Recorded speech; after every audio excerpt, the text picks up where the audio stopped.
Hello everyone, welcome back to my YouTube channel and welcome to a new video. In today's video I'm going to be taking you through an entire day of my life from start to finish. It's currently about 25 to 4 in the morning and I am heading to work. Now I do not work full time with horses, as you can probably tell from what I'm wearing. I work in retail, but I'm very lucky that I work early shifts, 4 a.m. to 1 p.m. So then I have loads of time to play ponies in the evening. This is obviously not very interesting for you guys and I definitely can't record anything while I'm at work. So I will see you when I finish work and we're getting into the good stuff. So I finished work. It's a little bit later than I'd originally planned. It's actually 1:30 and I didn't get to take a break. So I'm going to have some lunch now. I also bought a change of clothes with me. There's a bag in the back there because I know that in order to get all this stuff done in the afternoons I need to be organised. I always bring a change of clothes with me in the car so that I can change and fly up to the first yard, which is the livery yard that George is on. I don't know why it's so cold. It's absolutely freezing.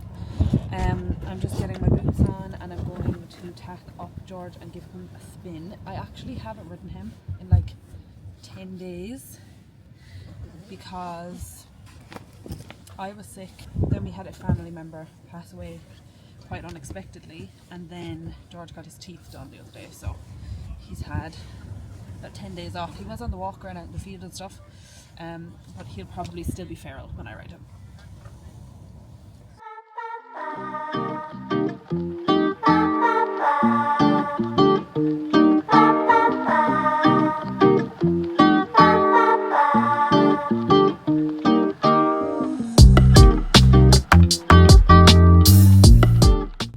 Tack him up now and I don't know what I'm going to do with him because like I said he hasn't ridden in like 10 days, so I don't know whether to lunge him and then take him for a little hack or just try and mooch around in the arena for a little bit, see how he is, and then hack him tomorrow. And I know he's going to be saying he's very good to hack, but 10 days off he will be a bit spooky.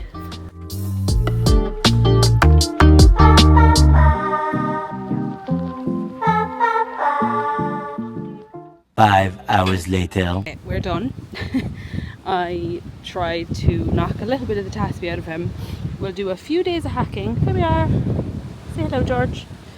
Yeah, we'll do a few days of hacking now and just try and relax him down a bit before we get back to doing more work. But I think if I took him out the road today it would have been like having a death wish, so glad I didn't. I'm sorry I didn't get any riding footage, so what I will do is I'll insert a clip from last week. We did our first ever meter class at a show.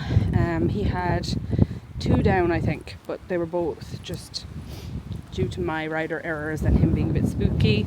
So yeah, I'll insert that now and then we'll carry on with the day in the life. I thought I would give a little bit of a voiceover here just to give you some context. So this was our first ever 1 meter class at a show. Now we've been schooling around that at home, but we hadn't competed at a meter. And when I came out of this round, I was so annoyed with myself. I felt really bad about the round. I thought it was awful. But then when I watched the videos back and I actually kind of thought about it, there was really only like 2 lines I wasn't happy with. And that was 1 to 2 and I think it was 7 to 8. The rest of them really weren't that bad. Like, I didn't get the perfect shot to every fence, but I'm not going to. And he was a little bit quick and we needed a little bit more control, but it's only a second show of the year and it's, like I said, his first meter class. This is the line that I was most annoyed at. You can see I lost control there a little bit around the corner, and instead of using my outside hand and pushing him out up into my outside hand with my inside leg, I just hauled him around the corner with my inside hand. So then we had number 7 down and it was just a bit rushed and I just needed to kind of calm things down. I took too much of a pull here as well. I got him in very deep to it and he was very honest to jump there and get me out of trouble. The kind of general consensus that I've got from this round is that I was pulling too much, but then he was very speedy in the 90 class that we did before this, so I was like trying to find the happy medium because I came out of my 90 and everyone was like, dear God, that was fast. It's just a general struggle I have with him, is finding the balance between going too quick and then pulling him too much. So we just need to find that happy medium. But on the whole, for our first meter, it wasn't bad. You all done? Yes, you are. He's a good boy. You look like a donkey when you do that, George. Taking the liner off his rug. I think he's just a little bit too warm because his clip's really grown out and the weather is all over the place. So we're going to take this off for now until we reclip him or decide what we're doing that way.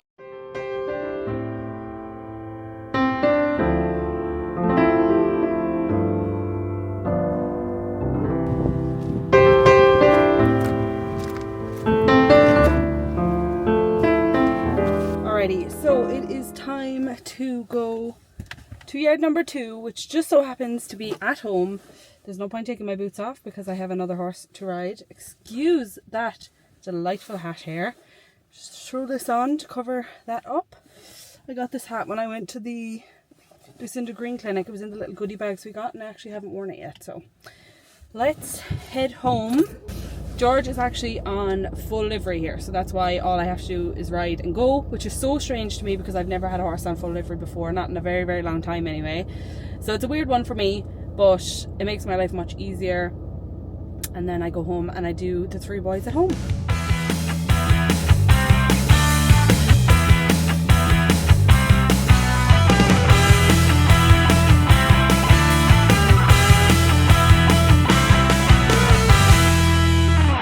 Arrived at the yard here at home.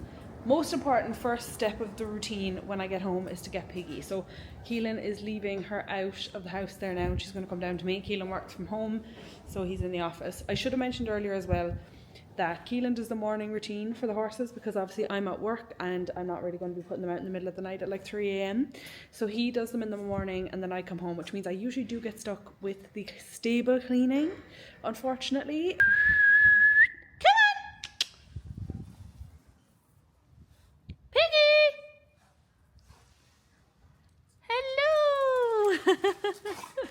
Hi. What's up?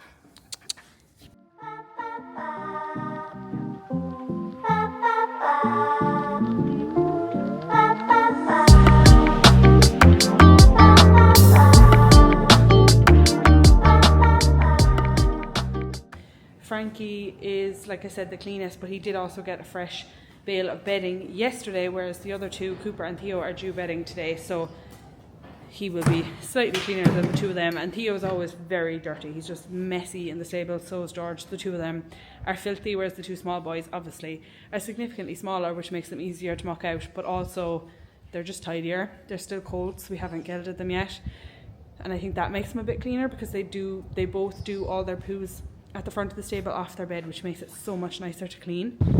Keelan should be finished work very soon. So hopefully he can get some videos of me out the road with Theo. He can come with me for a little stroll. I'm just going to grab him from the field now. Theo, not Keelan. And I have to turn off the shock.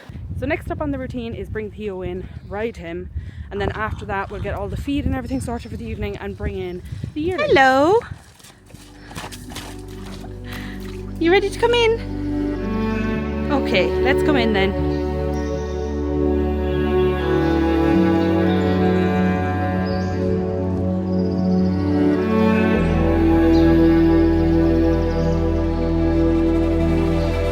Tell him he's all you see. Tell him you got his keys, cause you thought he needed them, but he's not coming back again. So he's gone, leaving then. You won't see him again. It was convenient, but you won't be staying friends. And you know that, sweetie, you know that. Think you knew it before. A lot of people ask me what bit I have on Theo. He actually uses a Noya Shula turtle top bit, but he's sharing it with George, and I obviously was using it on George earlier, and I cannot be arsed changing it over. So because we're just going for a hack, I'm going to put the knee rubber straight bar on him. He actually had his teeth done a couple of days ago, so this is our first ride back since then. But yeah, a lot of people wanted to know the bit situation, so the one that I found he's most comfortable in is definitely the Noya Shula turtle top, and George actually loves it as well, which is funny because they're very different, but they both really like that bit. George also loves a leather bit, so he has a leather full cheek bit. Well, I borrowed one to try it for a while after riding in it in Lucinda's clinic, and I liked it. The one I borrowed wasn't a full cheek, but I'm going to get the full cheek version. But it's like €170 for one of those bits, and it's just so expensive, so I haven't bought it yet because he does like the Noya Shula turtle top as well.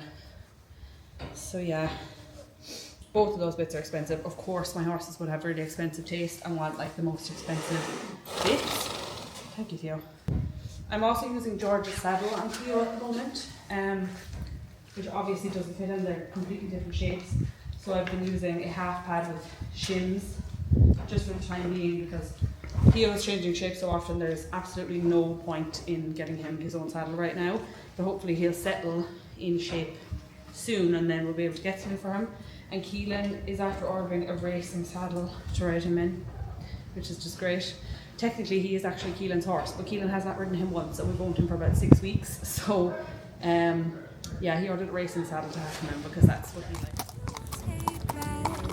There's no refunds here, so you sort of hurt. It makes you see clear that you were just lost. But now you found, and you realize he wasn't at all like what you created in your mind. He wasn't even nice. He wasted all your time. You didn't even like him in real life. He said he thought it would be nice if we went for a ride in his dad's Jaguar, swept up in the moment, sitting in his car. But you know he won't take you far, and you know that, sweetie, you know that. Think you knew it before, but you just ignored that. So now you won't take backs, but there's no refunds here. So you sort of hurt, it makes you see clear. You were just lost. But now you found, and you realize he wasn't at all like what you created in your mind. Keelan has arrived. He walked with me out the road for a while and now he's going to help me do the feeding and the hay and bring in the two young boys. If you want to know a bit more in depth about like what we feed and things, the feeding routine video will be the last video that was up. But I'm just going to fly through giving them their feeds and stuff now, and then hay and bring in the boys and go relax. Trees aren't green, the ocean is grey, sky is a vague blue, come my way. My room is a mess, it could use a hand. My favorite TV shows to capture in. I know I must get it right, must get back in the fight. This can't be a surprise, I think I'll let it slide. I'm sleepwalking. The hay, so Cooper and Frankie don't get that much hay because they eat a lot of grass when they're out during the day, and if you give them too much hay they just leave it after them. They're only small boys so they really don't need that much, whereas Theo gets a mountain of hay because we're trying to put weight on him, so we want him to have ad-lib forage so he can literally eat hay constantly as long as he's in. There should always be something in front of him. It is time to bring in Cooper and Frankie. It's dark, which it usually isn't dark when we bring them in, to be fair. Well, it's not, I wouldn't say we dark. yeah, okay, it's dusk. We try to leave them out for as long as possible. Keelan puts them out at like 9:30ish in the morning, and they'll stay out until the very, very end of the light so that they have plenty of time out to mess around. Hello, Coops. He's like, bring me in this minute. Come on, Frankie. You gonna come in? I don't know if you can see, but I always bring in Frankie. Well, most of the time, because Frankie's my baby. Come on. Okay. Everyone is in, happily eating.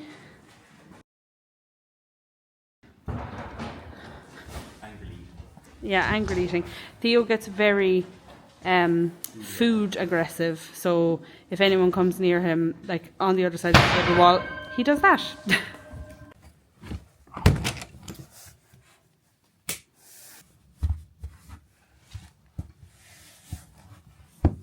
Okay, we have all the horses sorted and we are ready to relax for the evening, so might make some dinner and play a bit of PlayStation. I'm not usually a PlayStation girl, but we got this game called It Takes Two that we played together, and I got myself my own little blue controller, and now I'm a bit addicted, haven't I?